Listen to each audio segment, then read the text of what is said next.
Hello students, welcome to Magnet Brains. मैं हूं आपकी English educator. I hope all of you are doing really great. और आज की इस वीडियो में हम स्टार्ट करने वाले हैं हमारी स्टोरी स्पेक्टेकुलर वंडर्स के क्वेश्चन एंड आंसर्स पार्ट 1 को। अगर उसकी समरी और डिटेल एक्सप्लेनेशन वीडियोस अगर आपने नहीं देखे हैं तो आई बटन पर क्लिक करके या डिस्क्रिप्शन में भी मेरी वीडियो अवेलेबल है, वहां जाकर आप देख सकते हैं। तो चलिए साथ में हम अपने क्वेश्चन आंसर्स देखते हैं ताकि आपके सारे डाउट्स एकदम क्लियर हो जाएं। ठीक है, तो देखते हैं हमारा पहला क्वेश्चन क्या है। Complete the information in the table given below. One example has been done for you. Share your answers with your classmate and teacher. तो जैसे कि आप देख सकते हैं यहाँ क्या है, हमें एक टेबल दिया गया है जिसमें हमारे 3 कॉलम है। एक कॉलम में क्या लिखा है, अमेजिंग नेचुरल फिनोमेना। फिर वो नेचुरल फिनोमेना कहाँ है, ठीक है, उसकी लोकेशन कहाँ है, देन उसका यूनिक फीचर क्या है, क्या उसे इतना अलग बनाता है, यूनिक बनाता है। अब इसमें हमें एक एग्जाम्पल करके दिया है जैसे कि द वैली ऑफ फ्लावर्स। अब इनकी लोकेशन कहाँ है, चमोली डिस्ट्रिक्ट उत्तराखंड। और इनका यूनिक फीचर क्या है, around 600 species of exotic flower. Almost 600 species, बहुत रेयर स्पीशीज मिलती हैं फ्लावर्स की। तो यही इसका यूनिक फीचर है, राइट। तो हमें कहीं ना कहीं हमारी लोकेशन मिसिंग है, तो कहीं हमारा यूनिक फीचर मिसिंग है सब में, राइट, या नाम ही मिसिंग है। तो हमें क्या करना है, इस टेबल को फिल करना है। तो चलिए हम अपने आंसर्स देख लेते हैं। तो नेक्स्ट हमारा फिनोमेना क्या है, the living root bridges, right. ये कहाँ बने हैं, मेघालय में। और इनका यूनिक फीचर क्या है, बिल्ड फ्रॉम इंटरवाइंड रूट्स। इनको ऐसी घूमी हुई पेड़ की जड़ों से, रूट से बनाया गया है, यही इन्हें बहुत यूनिक बनाता है। देन नेक्स्ट हमारा थर्ड है लोनार क्रेटर लेक, जो कि कहाँ है, बुल्दाना डिस्ट्रिक्ट महाराष्ट्र में। और इसके में यूनिक फीचर क्या है, formed by a meteoroid impact. जब एक मेटेरॉइड क्या जमीन में आके गिरा तो उसके इम्पैक्ट की वजह से ये जो हमारा लोनार क्रेटर लेक है इसकी फॉर्मेशन हुई। देन नेक्स्ट है हमारी मैग्नेटिक हिल्स, कहाँ है, लेह लद्दाख में। इसका यूनिक फीचर क्या है, vehicle appear to roll up hill. ऐसा लगता है कि जो गाड़ियां हैं वो खुद ब खुद ऊपर की तरफ चढ़ रही हैं, आगे की तरफ बढ़ रही हैं, ठीक है। देन नेक्स्ट हमारा फिनोमेना है ग्लोइंग वाटर्स। अब ये ग्लोइंग वाटर्स कहाँ मिलते हैं, कुंबालंगी केरला में। और इनका यूनिक क्या है, बायोल्यूमिनेसेंस फ्रॉम माइक्रोप्लैंक्टन। यहाँ के पानी में माइक्रोप्लैंक्टन बहुत ज़्यादा कंसंट्रेशन में, बहुत ज़्यादा तादाद में बड़े हैं यहाँ पर प्रेजेंट हैं, जिसके वजह से वो ग्लो करते हैं। तो ऐसा लगता है कि पानी ग्लो कर रहा है। इस फिनोमेनन को हम बायोल्यूमिनेसेंस बोलते हैं, ठीक है। देन नेक्स्ट आ जाता है हमारा सुंदरबंस, राइट। तो सुंदरबंस कहाँ है, वेस्ट बंगाल में। इनका यूनिक फीचर क्या है, mangrove forest with Sundari trees. तो ये हमारे मैनग्रोव फॉरेस्ट है, मतलब कोस्टल एरिया में बने हैं और यहाँ बहुत सारे सुंदरी ट्रीज लगे हैं। एंड देन लास्ट है हमारा चंदीपुर बीच, राइट। ये यहाँ हमने आंसर्स फिल करे हैं अपने। ये कहाँ है, इनकी लोकेशन कहाँ है, बालासोर डिस्ट्रिक्ट ओडिशा में। और इनका यूनिक क्या है, सी डिसअपियर्स ड्यूरिंग एब टाइड। जब जो पीछे जाने वाली लहर होती है उस टाइम पे बिल्कुल ऐसा लगता है कि पूरा समुंदर ही गायब हो गया हो, ठीक है। तो ये हमारे सारे आंसर्स हो जाएंगे, आप इसे अपनी कॉपी में या बुक में फिल कर सकते हैं।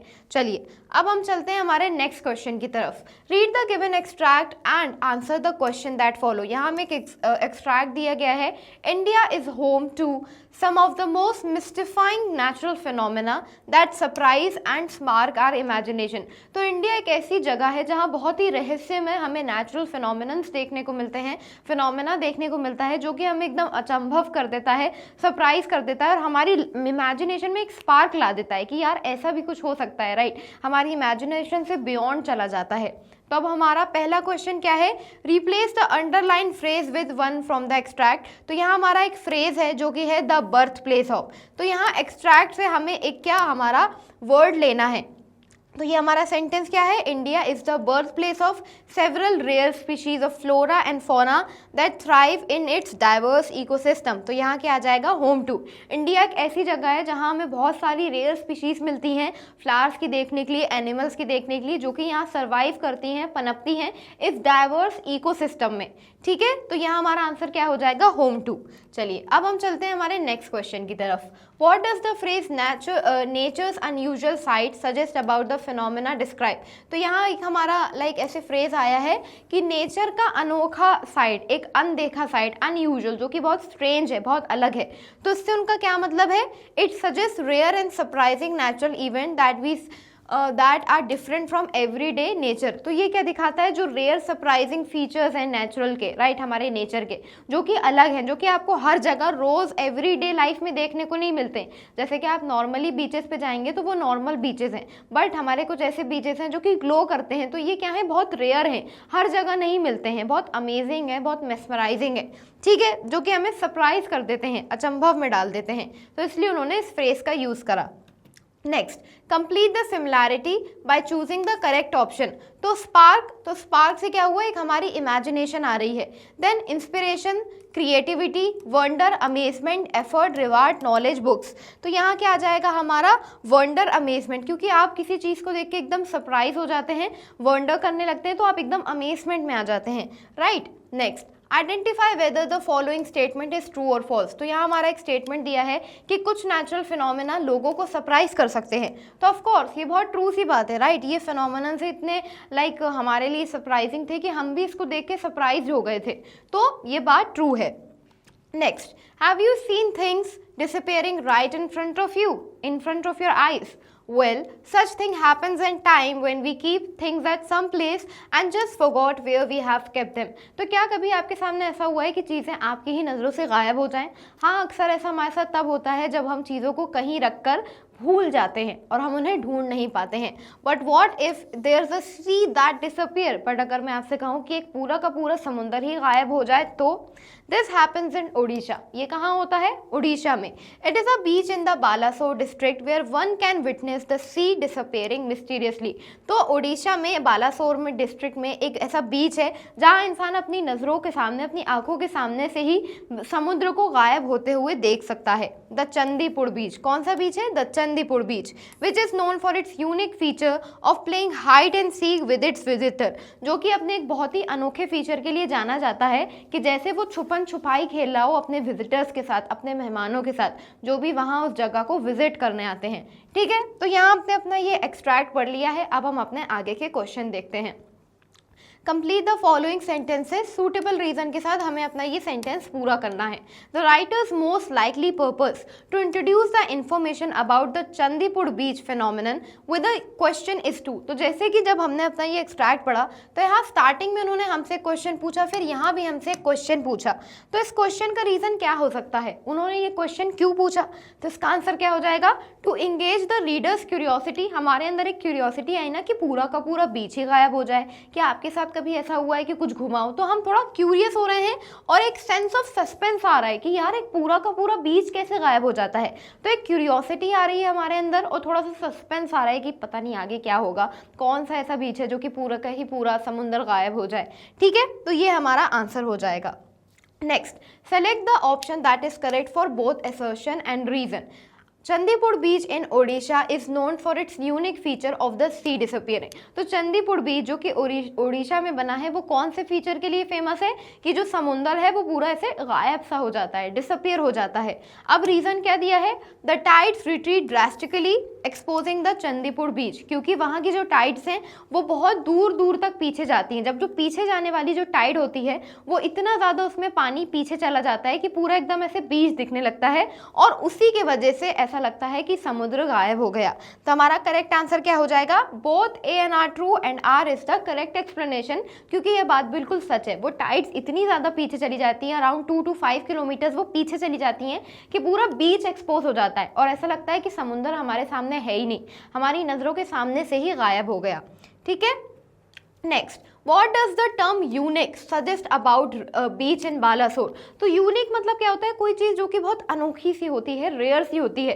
तो जब यहाँ कहा गया कि ये बालासोर में एक बहुत ही यूनिक सा बीच है तो इससे इसका क्या मतलब था, बहुत पॉपुलर है, कोई एक तरीके का है, like one of its kind किसको कहते हैं, जब कोई चीज़ बहुत अलग होती है, हटके होती है। इतने सारे बीचेस हैं बट यहाँ ये जो बीच है ये क्या है, यूनिक है, एंशिएंट पुराना है या सिटी से दूर है। तो हमारा करेक्ट आंसर क्या हो जाएगा, वन ऑफ इट्स काइंड, ठीक है। Next, What does the writer want to convey with the use of phrase playing hide and seek with its visitor? तो जब राइटर कहते हैं कि ये जो बीच है ये अपने विजिटर्स के साथ, अपने मेहमानों के साथ छुपन छुपाई खेलता है, हाइड एंड सीक खेलता है, तो इससे उनका मतलब क्या है? तो हमारा आंसर क्या हो जाएगा?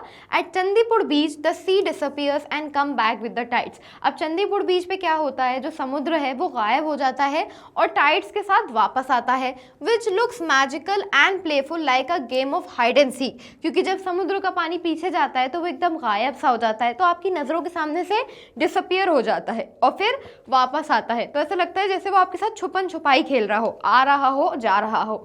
ठीक है, इसलिए यहाँ हाइड एंड सीक गेम का एक तरीके से जिक्र करा गया है या रेफरेंस दिया गया है। Next, answer the following question. How are the living root bridges a boon for the local people of Meghalaya? तो जैसे कि मेघालय में लिविंग रूट ब्रिजेस बने हैं, तो वो कैसे मेघालय के लोगों के लिए लाइक एक बून है। मतलब बून मतलब क्या होता है? जब कोई चीज़ बहुत आपके लिए फ़ायदेमंद प्रूव होती है, बहुत ज़्यादा आपके लिए बेनिफिशियल होती है, ग्रोथ में आपकी हेल्प करती है। तो हमारा आंसर क्या हो जाएगा? The living root bridges help people of Meghalaya cross river safely. सबसे पहले तो ये जो लिविंग रूट ब्रिजेस बने हैं इसकी वजह से मेघालय के जो लोग हैं वो रिवर को आराम से क्रॉस कर पाते हैं, इवन इन हैवी रेन। तेज बारिश भी हो रही है तो भी वो आराम से क्या कर पाते हैं? रिवर्स को क्रॉस कर पाते हैं। तो ये एक उनकी बहुत बड़ी सी प्रॉब्लम थी जो कि सॉल्व हो गई। They are strong and useful for the village. और दूसरी बात, ये जो ब्रिजेस हैं ये बहुत स्ट्रॉन्ग हैं, इनकी जो कैपेसिटी है वो बहुत लॉन्ग लास्टिंग है, जिसकी वजह से ये विलेजर्स के लिए बहुत स्ट्रॉन्ग एक तरीके से प्रूव होते हैं और यूजफुल प्रूव होते हैं। ठीक है स्टूडेंट्स, ओके। अब हम आ जाते हैं हमारे नेक्स्ट क्वेश्चन पर।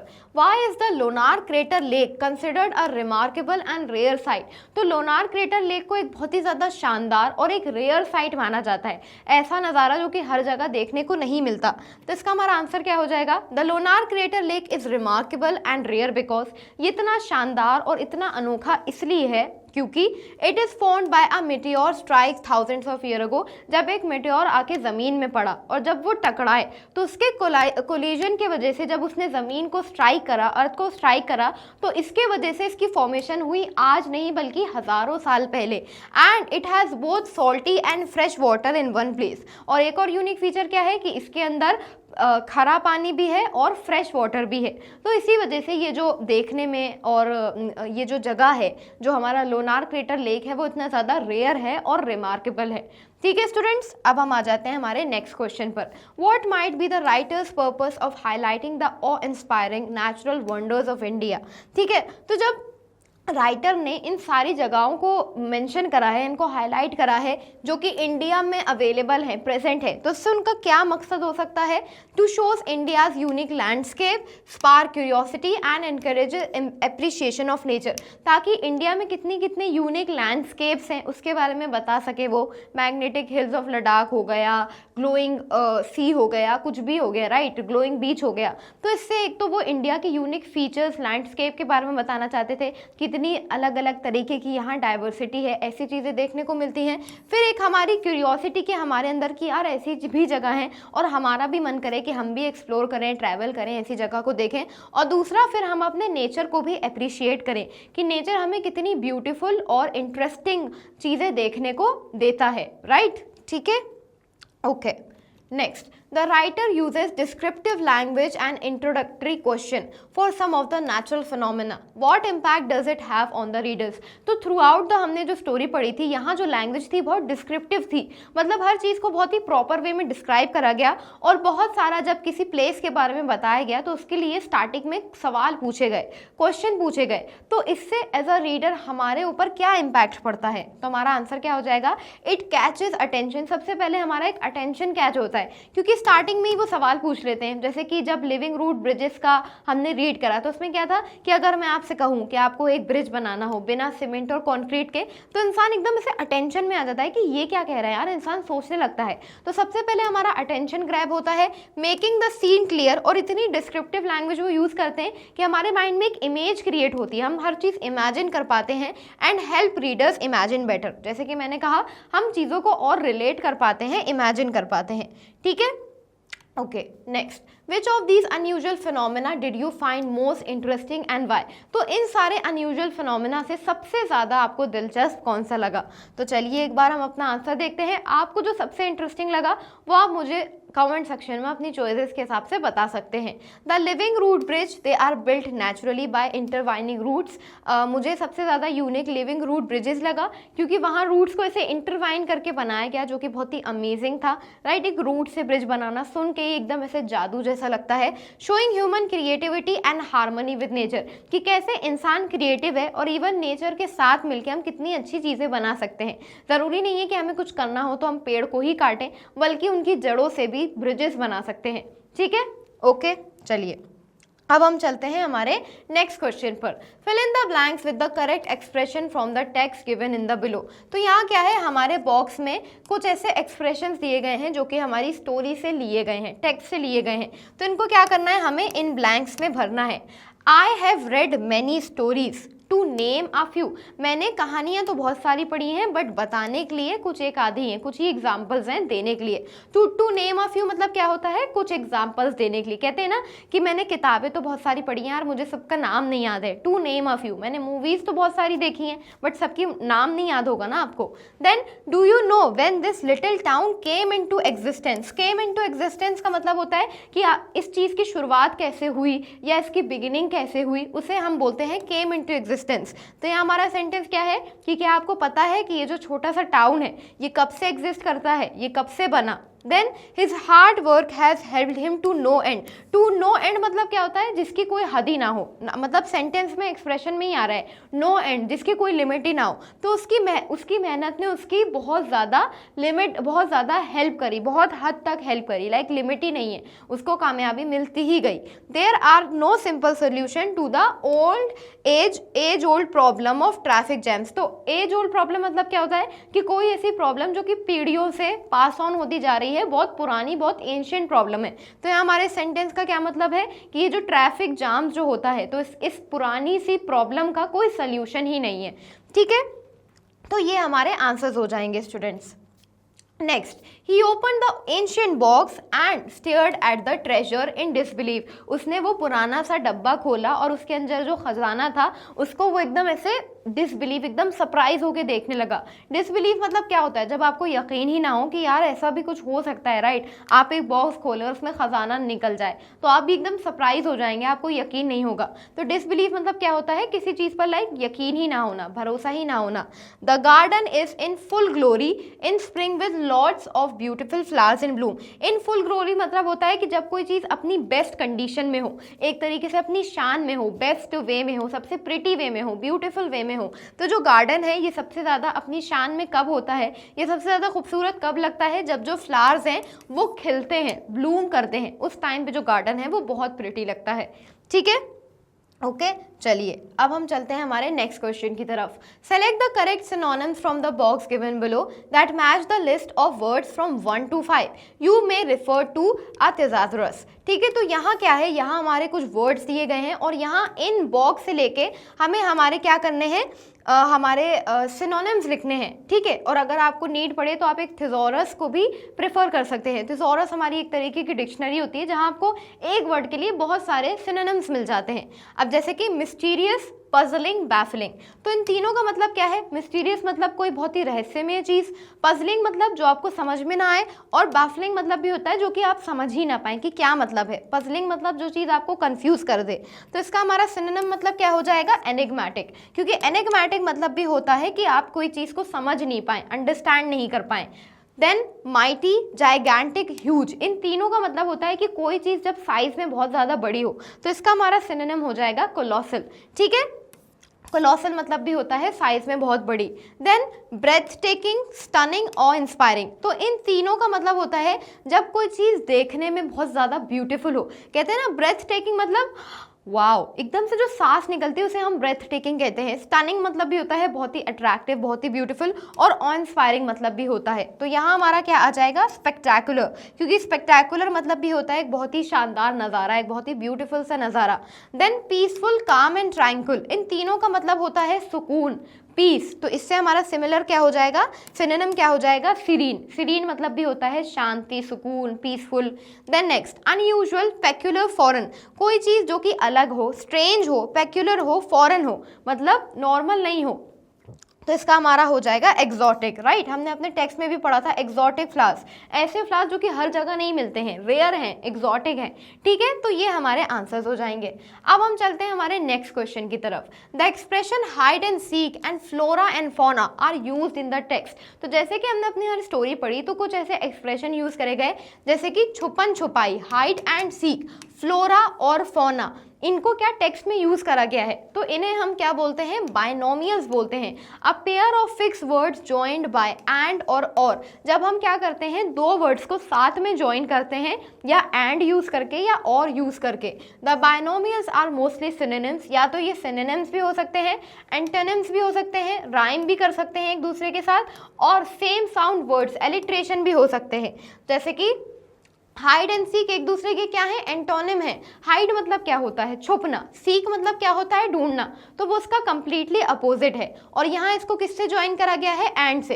Then next flora and fauna, तो फ्लोरा में भी हमारा एफ आ रहा है और फौना में भी हमारा एफ आ रहा है, मतलब ये क्या है, एलिट्रेशन का एग्जाम्पल है, सेम साउंड वर्ड। जैसे कि एक हमारा एक और बहुत फेमस एग्जाम्पल है black and white, right, black and white, तो ये भी क्या है, बायनोमियल का एग्जाम्पल है। यहाँ ब्लैक अपोजिट है, वाइट अपोजिट है। देन नेक्स्ट हमारा एक और वर्ड ऐसे ही होता है कि सेफ एंड साउंड, कहते हैं ना कि तुम सेफ एंड साउंड घर पहुंच जाना। सेफ एंड साउंड मतलब क्या होता है, सेफ्टी से, सुरक्षा से, तो यहाँ भी हमारा एस आ रहा है और यहाँ भी हमारा एस आ रहा है, तो ये एलिट्रेशन का एग्जाम्पल है। तो ऐसे ही जो हमारे एक्सप्रेशंस होते हैं जिसमें दो वर्ड्स को हाइड एंड या और से ज्वाइन करा जाता है, उसे हम बायनोमियल्स कहते हैं। अब हमें आगे क्या क्वेश्चन दिया है, match the binomials in column 1 with their meanings in column 2, you may refer to a dictionary. तो जैसे कि आप यहाँ देख सकते हैं कॉलम 1 में क्या हमारे ये बायनोमियल्स दिए गए हैं और हमें इनके इन एक्सप्रेशन को मैच करना है कि इनका मीनिंग क्या है। तो चलिए साथ में हम स्टार्ट करते हैं। तो ऑड्स एंड एंड्स मतलब क्या होता है, स्मॉल अनइम्पॉर्टेंट थिंग्स, लाइक जो छोटी सी फालतू की बेकार चीज़ें होती हैं उसे हम ऑड्स एंड एंड्स बोलते हैं।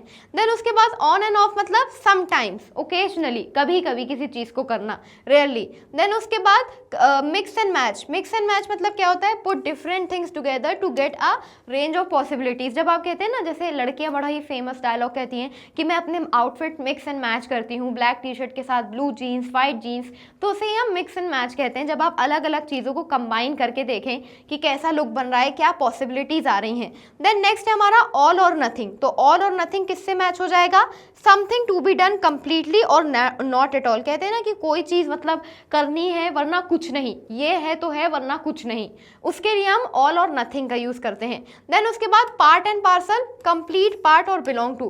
पार्ट एंड पार्सल की जैसे एक नेचुरल सा हिस्सा होता है, आपकी लाइफ का पार्ट होता है, उसे हम पार्ट एंड पार्सल कहते हैं। जैसे कि एक एग्जांपल हो जाएगा, time management is the part and parcel of a students life. एक स्टूडेंट की लाइफ में टाइम मैनेजमेंट तो एक हिस्सा ही है, बहुत ज़रूरी है, राइट। देन उसके बाद pick and choose, pick and choose मतलब जब आप बेस्ट चीज़ों को चूज करें, फिर थिंग्स हो गए, लोग हो गए, राइट। अभी हम क्या अपने आगे सेंटेंस भी देखेंगे तो ये हमें और क्लैरिटी आ जाएगी। देन नेक्स्ट आ जाता है सूनर और लेटर, वो चीज़ जो कि फ्यूचर में जाके कभी ना कभी तो होगी। जैसे बच्चे बोलते हैं ना, नहीं नहीं नहीं मैं शादी नहीं करूंगा, तो हमारे पेरेंट्स क्या कहते हैं, कभी तो करनी पड़ेगी, तो उसी एक्सप्रेशन को इंग्लिश में हम सूनर और लेटर कहते हैं, at some time in the future, जो कि फ्यूचर में एक टाइम पे तो जरूर होगी। Then leaps and bounds, leaps and bound मतलब क्या होता है, इंक्रीज और डेवलप क्विकली। जब किसी चीज़ की ग्रोथ या कोई चीज़ बढ़ती है या डेवलप बहुत जल्दी करती है तो उसे हम लीप्स एंड बाउंड्स कहते हैं, ठीक है, ओके। तो चलिए अब हम अपने सेंटेंसेस देखते हैं। I cleaned my room and found odds and ends like old pens and button. मैंने अपना कमरा साफ करा और मुझे फालतू की छोटी मोटी चीज़ें मिली, जैसे कि बटन हो गए, पुराने पेन हो गए। She visit the park on end of when she has free time. वो कभी कभी पार्क जाती है जब उसके पास टाइम होता है। I like to mix and match my clothes to create new outfits. मुझे अपने कपड़ों को मिक्स एंड मैच करना, अलग अलग कॉम्बिनेशन बनाना पसंद है ताकि मैं अपने नए आउटफिट्स बना सकूँ। This project is all or nothing, we must finish it completely. या तो ये प्रोजेक्ट है वरना हमारे लिए कुछ नहीं है, इसलिए हमें इसको पूरा करना है। Helping other is part and parcel of being a good friend. एक अच्छे दोस्त की निशानी या एक अच्छे दोस्त का कैरेक्टरिस्टिक ही यही होता है कि वो क्या करे, एक हिस्सा ही यही होता है कि वो दूसरों की मदद करे। At the store I can pick and choose the best apple. Store पर मैं सबसे अच्छे अपने एप्पल जो हैं, फ्रूट्स हैं, उन्हें चूज कर सकती हूँ, उठा सकती हूँ। Sooner or later I will visit the valley of flowers. मैं फ्यूचर में, बहुत ही जल्दी फ्यूचर में मैं ज़रूर क्या करूँगी, वैली ऑफ फ्लावर्स को विजिट करूँगी। Then last, her drawing skills improved by leaps and bound this year. उसके जो ड्राइंग स्किल्स थे वो इस साल काफ़ी ज़्यादा इम्प्रूव हो गए, काफ़ी ज़्यादा डेवलप हो गए। ठीक है स्टूडेंट्स, तो ये हमारे एक्सप्रेशंस हैं और ये यहाँ इस तरीके से मैच हो गए हैं। ठीक है, चलिए अब हम चलते हैं हमारे नेक्स्ट क्वेश्चन पर। Study the highlighted words in the following sentences from the text. तो यहाँ क्या है, ये हमें सेंटेंस दिए गए हैं, जैसे कि the living root bridges are one of Meghalaya's most beautiful. ये जो लिविंग रूट ब्रिजेस हैं ये मेघालय के सबसे खूबसूरत। यहाँ हमारा सेंटेंस कंप्लीट। नेक्स्ट क्या है, creating a striking visual contrast against the surrounding rugged terrain. तो क्या करता है, एक बहुत ही स्ट्राइकिंग, एक बहुत ही अट्रैक्टिव सा एक विजुअल कॉन्ट्रास्ट, एक डिफरेंस बनाता है जहाँ जो सराउंडिंग है वो बहुत रफ सी है। तो इन द गिवन सेंटेंसेस जो हमारे हाईलाइटेड वर्ड्स कैसे हैं, जैसे कि लिविंग हो गया, देन नेक्स्ट हमारा क्या हो गया, स्ट्राइकिंग हो गया, रग्ड हो गया, are example of verbs used as adjectives. तो ये सब क्या है, वर्ब्स का एग्जाम्पल है। स्ट्राइक करना, लिव मतलब जीना, रग्ड मतलब रफ सा, राइट। तो ये किसके एग्जाम्पल है, वर्ब्स के एग्जाम्पल हैं। बट यहाँ वर्ब्स को एडजेक्टिव की तरह यूज करा जा रहा है और ऐसे ही वर्ब्स को पार्टिसिपल्स कहा जाता है। अब आप कहेंगे मैम कि ये कैसे एडजेक्टिव की तरह काम कर रहे हैं। एडजेक्टिव मतलब क्या होता है, विशेषण, जो कि किसी चीज़ के बारे में उसकी विशेषता बताए। तो ये जो हमारे ब्रिजेस हैं ये कैसे हैं, ये लिविंग हैं, जिंदा हैं, लिविंग रूट से बने हैं। तो यहाँ ये ब्रिजेस की विशेषता बता रहे हैं कि ये कोई आम से ब्रिजेस नहीं है, ये लिविंग रूट ब्रिजेस हैं। तो यहाँ लिविंग क्या कर रहा है, एक एडजेक्टिव की तरह काम कर रहा है, बट ये है तो वर्ब। तो जब हमारा वर्ब एक एडजेक्टिव की तरह काम करता है तो उसे हम क्या बोलते हैं, पार्टिसिपल बोलते हैं। ठीक है स्टूडेंट्स, ओके। चलिए next, participle are verb form that can work as adjective. तो पार्टिसिपल हमारी वो वर्ब फॉर्म्स होती हैं जो कि एडजेक्टिव की तरह काम करती हैं और ये दो टाइप की होती हैं। एक होता है हमारा प्रेजेंट पार्टिसिपल जो कि आईएनजी में जाता है, और फिर एक होता है हमारा पास्ट पार्टिसिपल जिसमें लास्ट में ईडी लगता है, जैसे कि ED, T, EN, right. Present participle are use to describe ongoing or continuous action.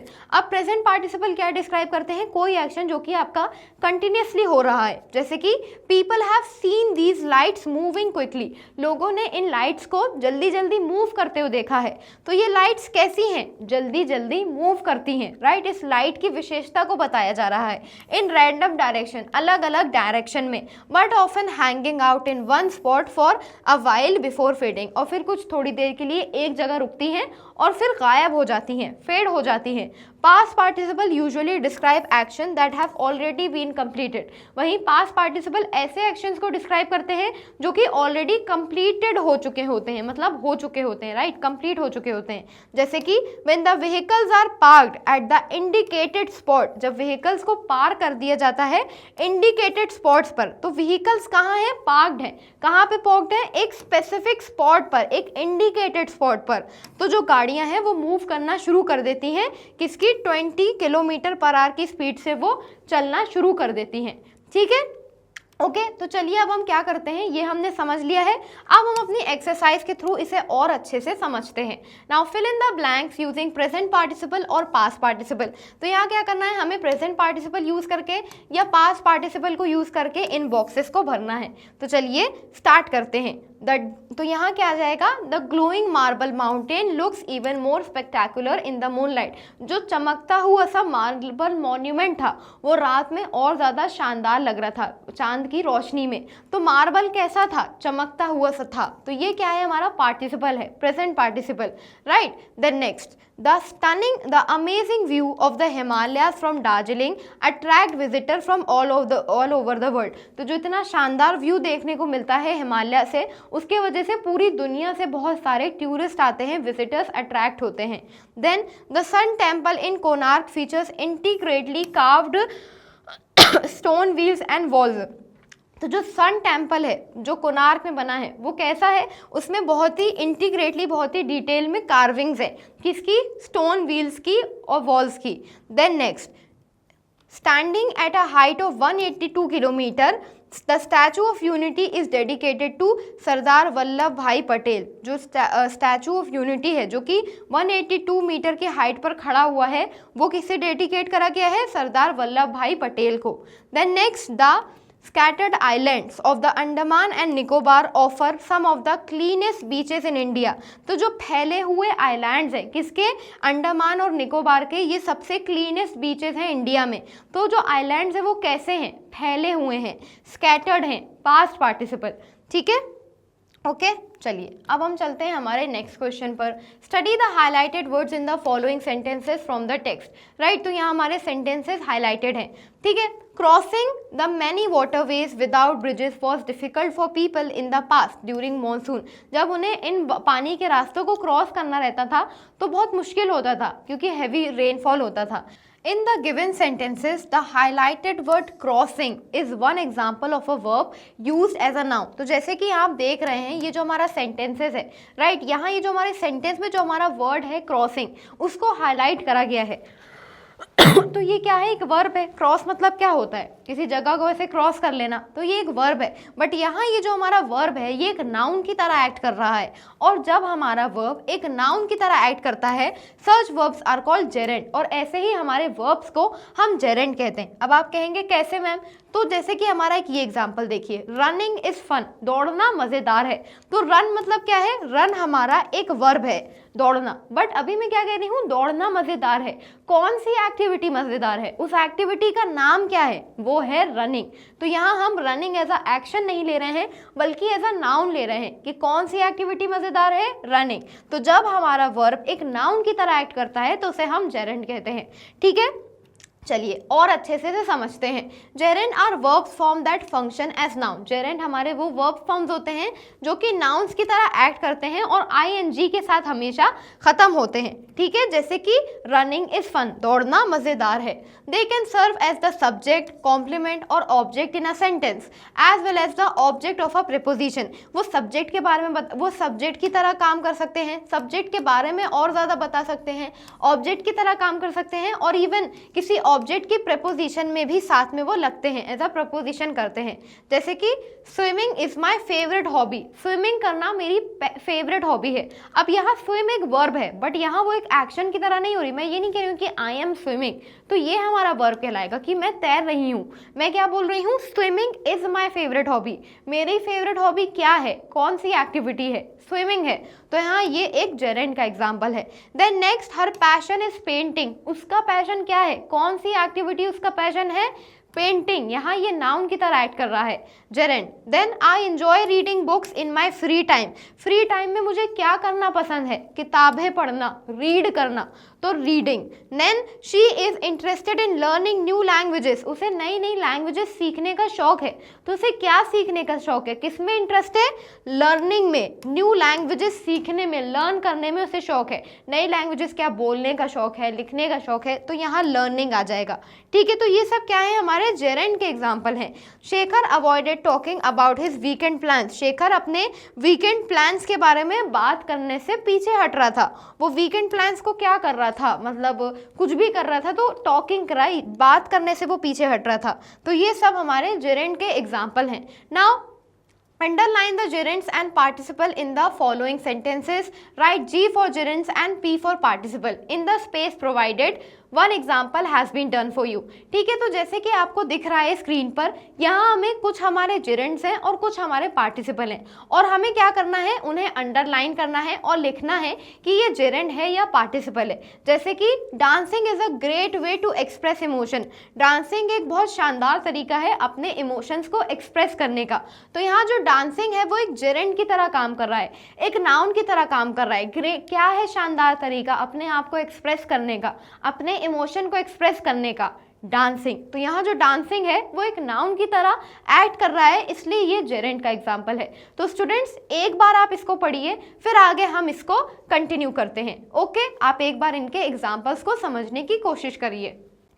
ठीक है। तो dancing is a great way to express emotion, तो ये किसका एग्जाम्पल है? जेरेंड का एग्जाम्पल है। चलिए अब हम अपने आगे के जो क्वेश्चन है उन्हें सॉल्व करते हैं और आइडेंटिफाई करते हैं कि क्या जेरेंड है या पार्टिसिपल।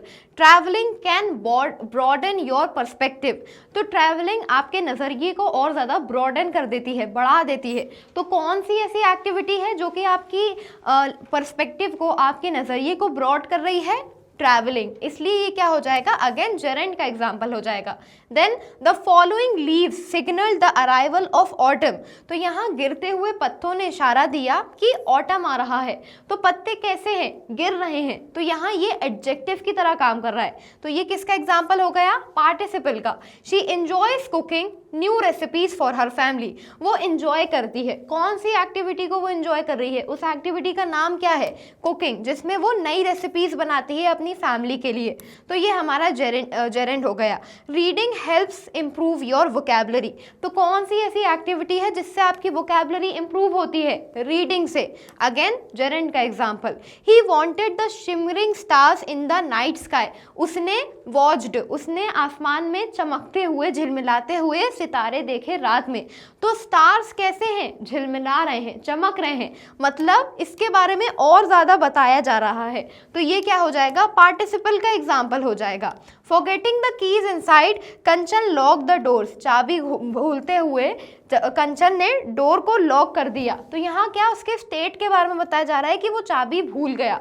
तो ये अगेन पार्टिसिपल का एग्जाम्पल है। चलिए अब हम चलते हैं हमारे नेक्स्ट क्वेश्चन पर। Combine the following pairs of sentences using participle और gerunds, you may use the clues given in the bracket, one example has been done for you. तो यहाँ क्या है? हमें यहाँ दो सेंटेंसेस दिए गए हैं, जैसे कि एक ये है, एक ये है। अब हमें क्या करना है? इनको कंबाइन करना है, मतलब इनको जोड़ना है, या तो पार्टिसिपल के थ्रू या तो जेरेंड के थ्रू। हमें हिंट में दिया हुआ है कि यहाँ पार्टिसिपल लगेगा या जेरेंड आएगा, और हमें इन्हें कंबाइन करना है। जैसे कि हमें एक एग्जाम्पल क्या दिया है? Nitesh entered the room, he saw his friend sitting on the corner. तो यहाँ क्या आ जाएगा? Entering the room, Nitesh saw his friend sitting in the corner. जैसे ही जो नितेश है वो कमरे में अंदर आया तो उसने देखा कि जो उसका दोस्त था वो कोने में, कॉर्नर में बैठा हुआ था। तो यहाँ जो एक्शन है नितेश का कि वो कैसी स्टेट में है, कैसे आ रहा है? अंदर आते हुए, तो एंटरिंग, राइट। तो ये पार्टिसिपल का एग्जाम्पल हो जाएगा। Then next, she walked carelessly, she slipped on the doormat. तो यहाँ क्या आ जाएगा? वॉकिंग केयरलेसली, बेध्यानी में चलते हुए। कैसे चल रही थी वो? यहाँ वर्ब क्या बताया जा रहा है? एज अ एडजेक्टिव की तरह काम कर रहा है। उसकी वॉक कैसी थी? उसकी जो वॉक थी वो कैसी थी? केयरलेस सी थी, लापरवाही सी थी। तो राइट, ये पार्टिसिपल हो जाएगा कि walking carelessly Smitha slipped on the doormat, Smita बेध्यानी से चल रही थी और डोरमैट पे फिसल के गिर गई। पार्टिसिपल, ठीक है। Next, sleep for 8 hours, it is good for health. 8 घंटे सोना हेल्थ के लिए अच्छा होता है। तो कौन सी एक्टिविटी है जो कि हेल्थ के लिए अच्छी है? 8 घंटे करना, स्लीपिंग। तो यहाँ ये नाउन की तरह काम कर रहा है gerund. Ranjeet felt happy about the result, he called his parents. Feeling happy about his result, Ranjeet felt happy. जब रंजीत को क्या हुआ? अपने रिजल्ट को लेके खुशी हुई, उसने अपने पेरेंट्स को कॉल करा। तो यहाँ उसका स्टेट बताया जा रहा है, तो ये हो गया हमारा participle. Then father encouraged Meena, Meena join the courses. Father ने क्या करा? मीना को एनकरेज करा कि वो कोर्स को ज्वाइन करे। तो कौन सी एक्टिविटी में फादर ने मीना को एनकरेज करा?